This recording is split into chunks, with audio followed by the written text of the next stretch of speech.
Hello guys! Ito ang kwento ko ngayon. Ako'y may munting tindahan dito sa Alangilan malapit sa BSU. Ang pangalan ng tindahan ko noon ay It's Eating Time. Isang taon na rin ang lumipas at masasabi kong maganda rin naman ang naging takbo ng kwento niyan. Pero ngayon dahil medyo vlogger na tayo, naisipan kong palitan ng pangalan ng store ko para magkaroon ng new look ngayong pasukan dito sa BSU. Gusto ko rin kasi na may kwento ang tindahan ko dahil parte ng vlog ko ang pagbabahagi ng mga ganap sa buhay ko. Ang naisip kong name ay Akis. Bakit Akis? Kasi Aki ang nickname ng anak ko na si Ryan Zachary. Ang dami niyang nickname, minsan Ryan, minsan Rocky, minsan Sa. Pero ang Aki ang madalas kong tawag sa kanya. Noong una, Aki lang sana ang gagawin kong pangalan ng store. Pero naisip ko naman si Elise, yung isa ko pang anak. Baka mainggit siya kapag Aki lang ang name ng store ko. Kaya pinag-combine ko na lang, Aki at Elise. Kaya nabuo ko yung Akis.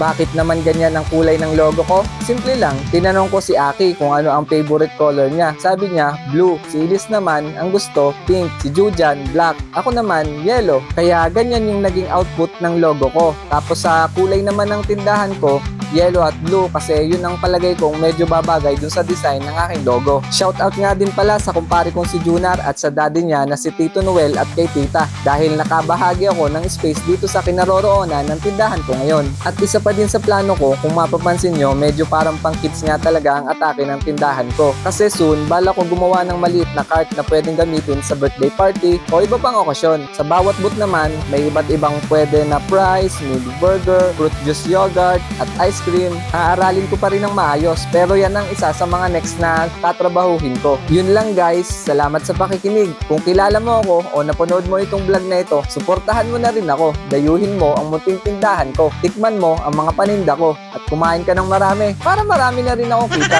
Joke lang. Basta kung ako sa iyo, bumisita ka dito. Kaya siya, hanggang dito na lang ang kwento ko at kung nagustuhan mo ang mga kwento ko, pwede mo akong i-follow o i-share ang mga video ko. Salamat agad sa suporta. Hanggang sa muli. Bye bye bye!